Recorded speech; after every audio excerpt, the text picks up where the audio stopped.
यदि दिए गए द्विघात समीकरणों के मूल समान बराबर हों तो के का मान बताइए। ये देखिए तुम्हारे पास दो प्रश्न हैं। ये बोर्ड परीक्षा में पूछे जाने का चांस बहुत ज़्यादा होता है, हमेशा परीक्षा में पूछे जाते हैं। चलो इनको सॉल्व करते हैं। ये दोनों समीकरण इन दोनों के मूल समान हैं, तो देखते हैं कैसे हल करते हैं। ये पहला हल करिए। 5x² प्लस kx प्लस 5 बराबर 0। इस समीकरण में a का मान है 5 और b का मान बताया गया है k, तो b का मान है k और c का मान है 5।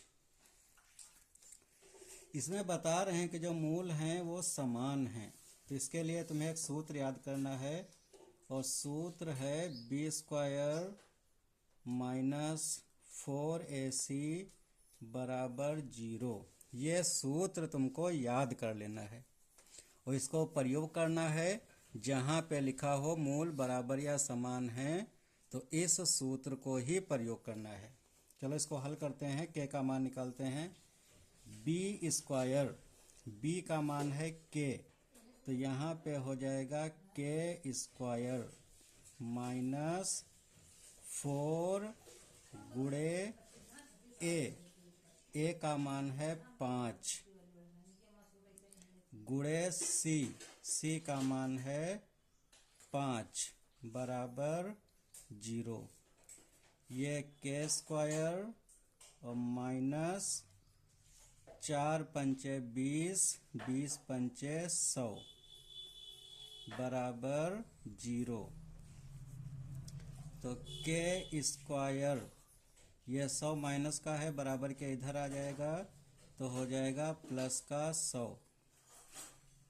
k बराबर ये स्क्वायर हट गया तो यूज करेंगे रूट 100। तो k बराबर रूट 100 का मान निकलता है 10, और जो संख्या रूट से निकलती है वो प्लस की भी हो सकती है और माइनस की भी हो सकती है। तो यहाँ पर हमें k का मान प्राप्त हुआ प्लस माइनस 10। इस तरह से इसको बोर्ड परीक्षा में सॉल्व करना है। चलिए दूसरा भी हल करते हैं।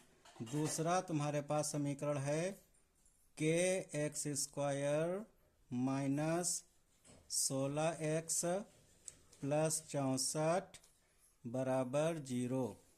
इसमें भी k यूज किया गया है और k का ही मान तुम्हें निकालना है। तो लिख लेते हैं। इसमें a का मान है k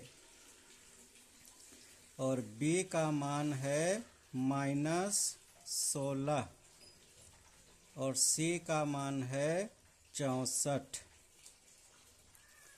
सूत्र प्रयोग करते हैं। b² माइनस 4ac बराबर 0। यही सूत्र तुम्हें यूज़ करना है। b का स्क्वायर कर देते हैं तो b का मान है माइनस 16, तो यहाँ पे हो जाएगा माइनस 16 का स्क्वायर।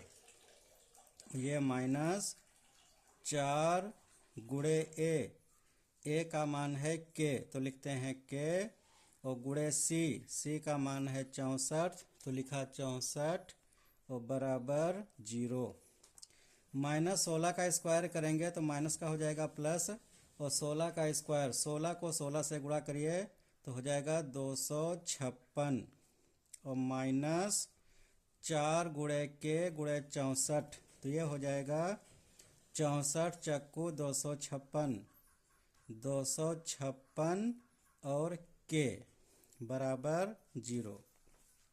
ये माइनस 256 के माइनस 256 के यही रहेगा और बराबर ये 256 प्लस का है, बराबर के इधर आएगा तो हो जाएगा माइनस का 256।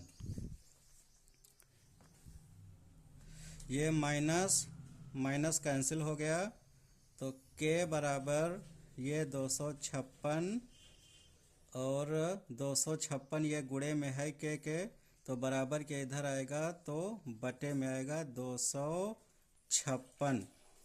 256 एकन 256, 200 एकन 256 एकन 256, ये कट गया तो k का मान प्राप्त हुआ 1। तो यहाँ पर k का मान प्राप्त होता है 1, और यहाँ पे k का मान प्राप्त होता है ±10। इस तरह से इन सवालों को हल किया जा सकता है।